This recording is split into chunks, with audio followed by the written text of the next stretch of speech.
আচ্ছা এটা দেখেন, এখানে আমি কাটার সেটিং করলাম, 0.5 এর কাটার আছে।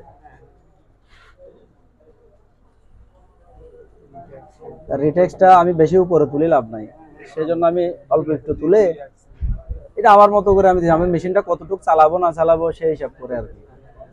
তারপর এটা ফিট প্ল্যান কোত্থেকে শুরু হবে, এতটুক থেকে শুরু হোক, এটা আর কি ইচ্ছা মতো। এরপরে হ্যাঁ, এই যে ম্যাক্সিমাম স্টেপ ডাউন 0.1 থেকে শুরু করছি। তারপর এখানে র্যাম দিছি, যেহেতু এটা প্রত্যেকটা অক্ষরকে কাঁচা ধরে ধরে নামবে, আমি এটাকে র্যাম দিয়ে দিলাম ডাইরেক্ট যাতে না নামে আর কি। র্যাম ইউজ করলাম, র্যাম কত দিছি বা কার্ড ডেপ কত দিছি এটা এখান থেকে। হ্যাঁ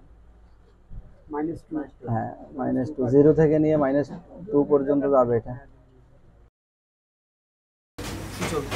কারণ ওই যে একটা গল্প আছে না, এটা একটা গল্প বলে না যে পাখি বলতেছে যে কৃষক আসবে, জাল বিছাবে, দানা দিবে, আমাকে ধরে ফেলবে। তো কৃষক আসি বলে যে ও তো সবই জানে, তাহলে আর জাল বিছাই লাভ নেই। আরেকজনে বলে যে না না, সে শুধু গল্পটাই জানে, সে বাস্তব জানে, তুমি বিছাই দেখো। এবার জালও দিয়েছে, খানাও দিয়েছে, ও আসি ধরা পড়লো। কিন্তু ঘটনা এ ধরনেরই চলতেছে এখন আমাদের। মানে ও বুলি বলতেছে কিন্তু কাজটা ভিন্ন হচ্ছে। তাইলে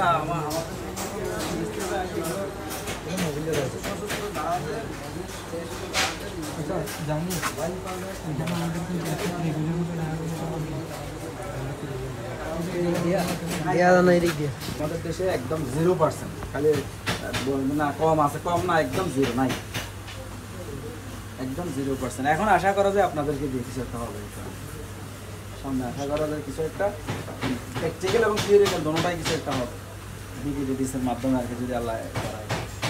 আমাদের সবগুলোই কিন্তু থিওরিক্যাল দেখাচ্ছে, প্র্যাকটিক্যাল কারো কোনো চিন্তা নেই। আর বিদেশের মধ্যে সার্টিফিকেটের কোনো মূল্য নাই, প্র্যাকটিক্যাল না জান, আমরা দেখে আসছি। এরকম সার্টিফিকেট দেখালে এটা ফেলে দেয়, বলে এটা কচু পাতা, বলে তুমি আর করে দেখো, এটা যে পারছে সেই ইঞ্জিনিয়ার, যে বানাইতে পারে সেই ইঞ্জিনিয়ার। আর আমাদের দেশে সার্টিফিকেটে চলে, প্র্যাকটিক্যাল কাজের কোনো দেখা নেই। ইনশাল্লাহ আপনারা বা আমরা করতেছি বিদায় দেশটা কিছু না কিছু একটু আছে, তাও থাকতো না।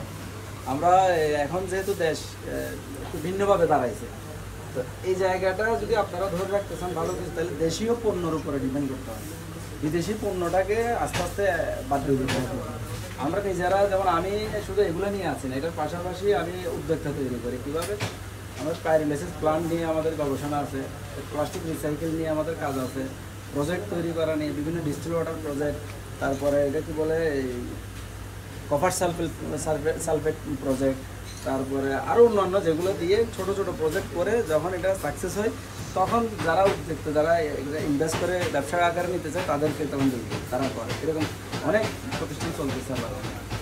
তো এখন যেটা আমাদের আছে, আমরা 100 জন শেয়ার হোল্ডার দিয়ে, 100 জন শেয়ার হোল্ডার, এখানে ছাত্রছাত্রীও আছে, 2 লাখ টাকা করে ইনভেস্ট করে 100 জনে 2 কোটি টাকা আমরা একটা প্রজেক্ট করবো, যেটার নাম হচ্ছে green Bangla plastic and engineering technology. যেটার মধ্যে দিয়ে আমরা কি করব, প্রথম হচ্ছে প্লাস্টিক রিসাইকেলিং, তারপর হচ্ছে কি শেষ হচ্ছে যে কি প্লাস্টিক রিসাইকেলিং দিয়ে পণ্য তৈরি করা, প্লাস্টিকের প্রয়োজনীয় যে পণ্যগুলো আছে এগুলো, পাশাপাশি একটা পাইরোলাইসিস প্ল্যান্ট, যেটা আপনারা জানেন অকটেন, ডিজেল,